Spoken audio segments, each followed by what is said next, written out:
Day. Maryland lawmakers have put their final stamp of approval on a measure giving the county executive in Prince George's a much greater role when it comes to the schools than his counterparts around the state might have. Rushern Baker's request late in the session caught many off guard, and it led to a short but very intense debate in the county and in Annapolis. The bill now on its way to Governor O'Malley's desk is not the measure Mr. Baker put forward, but it is historic and it does mean change. County Executive Baker joins us now. Thank you very much for coming in. It is Thank you for having me. Great to have you with us. And it must be said, you have achieved what you sought out to get. Just a few short weeks ago, you and I were talking on this program about a proposal that you wanted the Assembly to, pardon me, consider and adopt. They've done so, and this arguably, without question, is a very big deal. It is a big deal. I asked that the General Assembly hold a county executive, the chief executive officer for Prince George's County, accountable for improving education. Right now, under the structure that we have, we give $1.7 billion to the school system, but really, once we do that, our hands are clean. I said that we should be held accountable, just like the school board, to make education improve in Prince George's County with a sense of urgency. This allows us to do that. It is not the bill that I submitted to the General Assembly, but I think it's a good compromise. It gives me what I want, which is more accountability and the ability to use all of the resources of the government to help move our education system forward. But it also keeps in place the school board and allows them to focus on academic achievement and the budget, but with greater resources to do their job. So I think it's a good compromise, and I think it will help us move Prince George's County, which is a good system.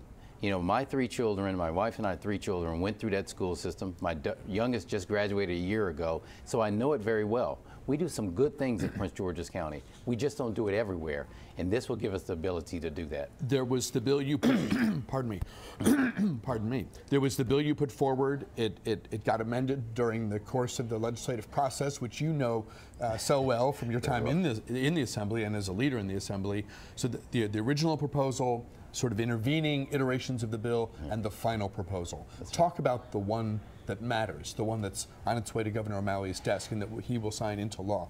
What changes as a result of this piece of legislation? Well, one, it allows me to pick the superintendent after a committee that's put together by the superintendent of schools for the state.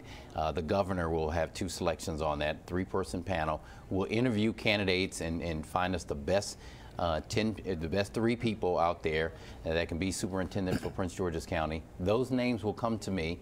I will make a decision based on the same way I do any appointment, get the executive cabinet around me, talk to the council, talk to the school board, and then select an individual to be our superintendent. It also allows me to pick the leadership of the school board, which I think is important to align with the leadership, the way that I want to see the county go, that I think will be in the best interest of children and families in Prince George's County. And so picking the school board chair and the vice chair, being able to select the superintendent, bringing the resources of the county together, and that will help us move the school system forward.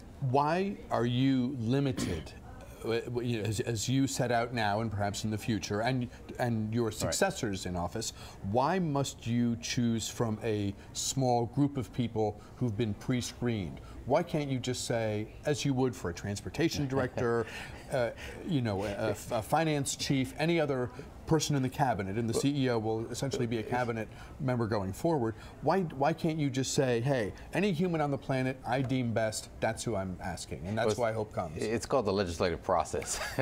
The original bill that I put in would have done that. What the General Assembly was afraid of is that it would set a precedence throughout the rest of the state that you had the chief executive selecting. I believe that should be the case. My original bill said, let me select the individual to come in and run our school system, have that individual confirmed by the council like we do other appointments. This was a good compromise. It still allows me to pick from three names. It allows the governor to pick some individuals to come in and help us vet out candidates and send those names down. I'm quite happy with the process. It also allows not only the county executive to put appointments on the school board, but also the county council. So you bring all branches of government, all of us involved in moving education, which also means all of us are accountable for making education better. Does the council lose its formal role? I mean, as you envisioned it, you would nominate, they would confirm, just as with the fire chief and the police chief, right, and many others.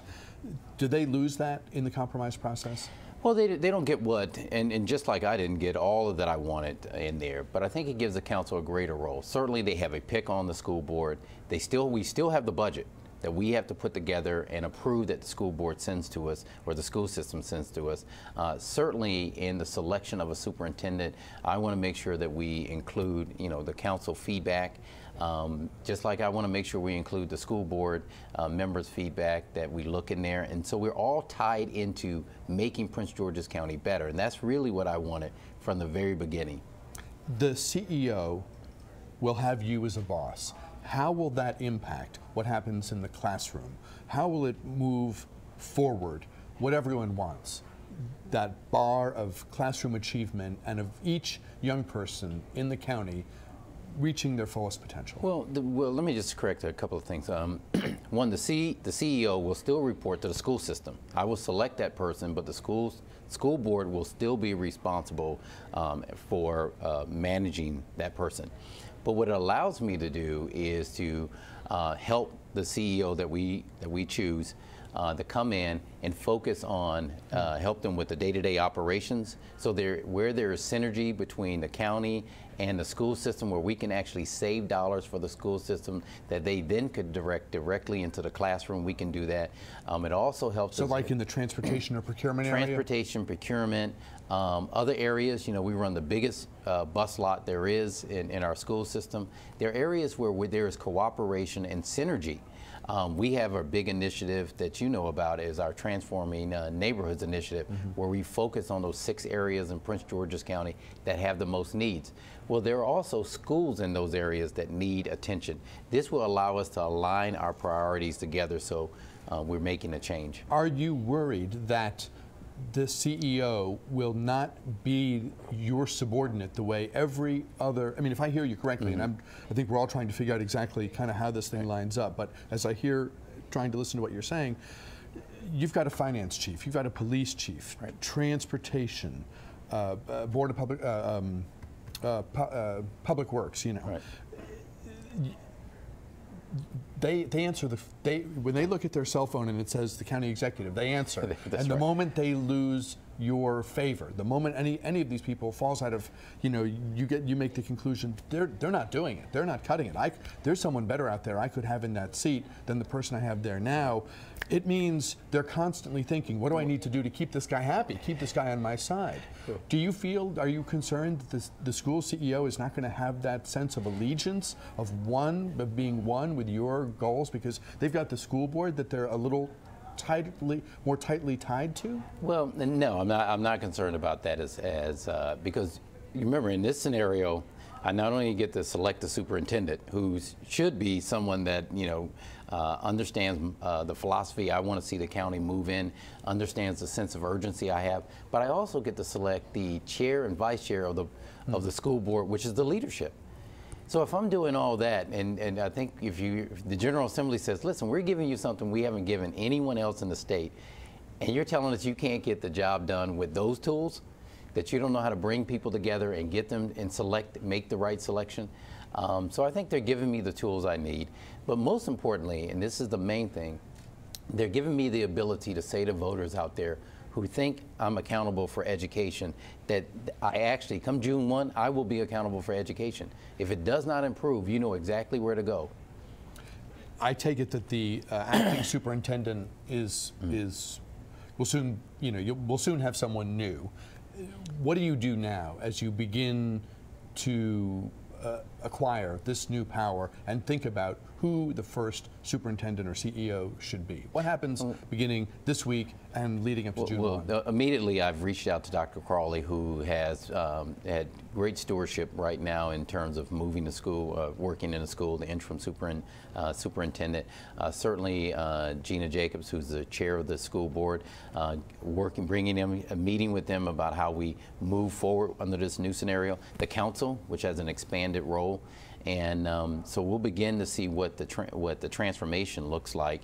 And then, you know, I'll sit down with the governor and talk about his panel, putting them together, and then start the process of getting ideas about what does the next superintendent look like.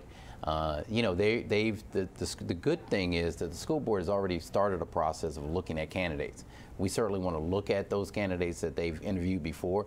The 3 individuals who put their names in, even though they withdrawn them thus far, we certainly want to relook at those names there and look at the 10 that the school board originally looked at.